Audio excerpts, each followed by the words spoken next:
Theresa May gave a speech that was described as underwhelming, which for her is a step up on past speeches. Did anything fall off behind her? Nothing fell off. It was the best it could have gone. While French President Emmanuel Macron got a full House and a standing ovation for his speech, May's speech was only two-thirds full, and the only people standing were those who actually left early. I read into this, which is rare on this show. And genuinely, do you know why they left early? No. Why? Because, no word of a lie, Donald Trump walked past outside and all the press were like, I would much rather, like, go to Trump. So everyone just left their speech and went That's not a joke. It's like kids when they see Mickey Mouse at Disneyland and they just flop. Yeah. That's how it works. Except Mickey Mouse has got oversized hands.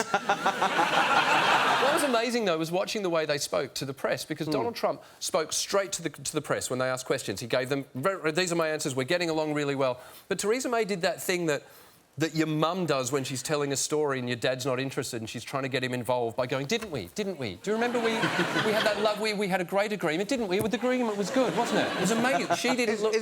It's very similar to the relationship between us and you, Adam. We tell our jokes to you and you do yours down the camera. Tell you what, though, questions were asked about the state of Donald and Melania's union this week. Speculation is rife that Melania Trump might be unhappy. Yeah!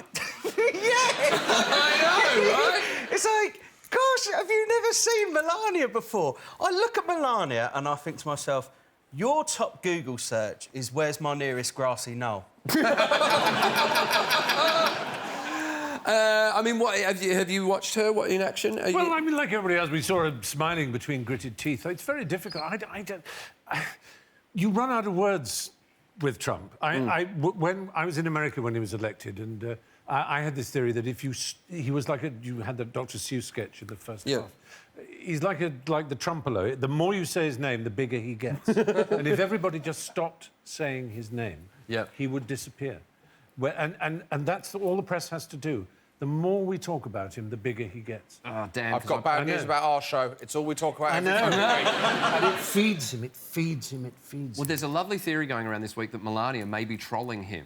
Because last year, her personal Twitter account favourited a tweet of her looking unhappy, with the caption, looks like the only wall the president has managed to build is between him and Melania.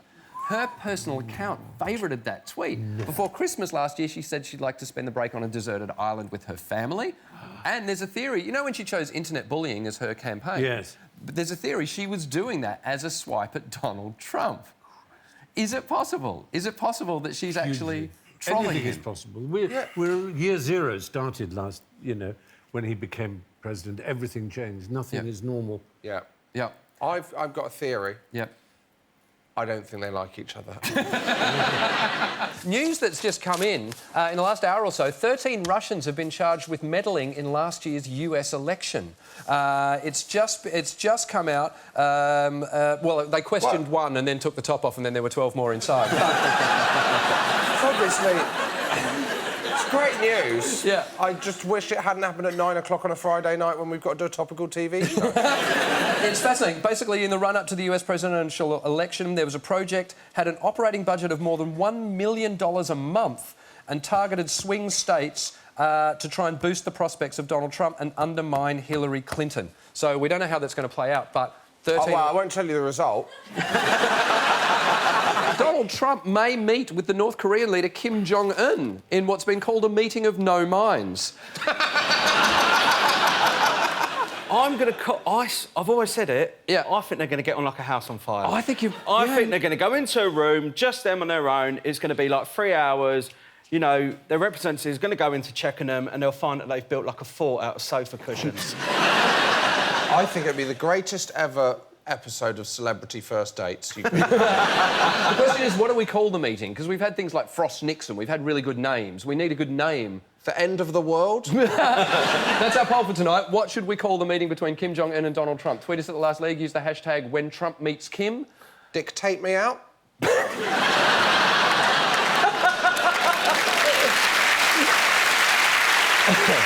Alex? I'm not beating Dictate Me Out, mate. I'm not even going to try. Really? What about Trump will shaft Kim? No? Two psychos, one cup? Just breaking news, the Republican Party has released a memo that supposedly shows that the FBI and the Department of Justice may have abused their power in its investigation of the Trump's campaign's ties to Russia. Now, there's a little bit of, Julian Assange has already tweeted to say that the allegations amount to treason. I think he tweeted. He may have just written it in the comments of his Deliveroo order. But on the other hand, Republican Senator John McCain said the latest attacks on the FBI and Department of Justice serve no American interests, no parties, no presidents, only Putin's. It's going to be really interesting to see how this plays out, because this could completely undermine the Russia investigation. And what do we all think of Donald Trump's idea to hold a military parade in his honour?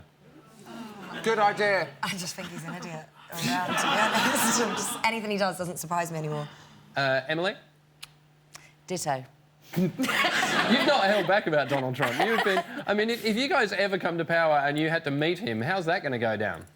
It'll be interesting, but at least I'll tell him what I think. At least I won't... At least he'll know. He'll know how strongly people feel. You know, and I think we should. I think we should be clear about it. Would you, though? Yeah? If you're in power and we've got to do deals with them, you're not going to go, twat. I've never said that. I've said that he's a racist. I've said that he's a danger. Right. But I haven't ever called him that. Okay. But, you know, I mean, but I think the thing is those things are true. And I think they should be said. And I don't disagree. I have friends who are Americans. Britain's been friend to America, but I don't see why we should be friends with him. I don't see why we shouldn't be clear about him. And when he does things that are wrong, we should, as friends, be saying, your president's wrong. We don't agree with that. That's not our values. That's not what we stand for. Well, on the life...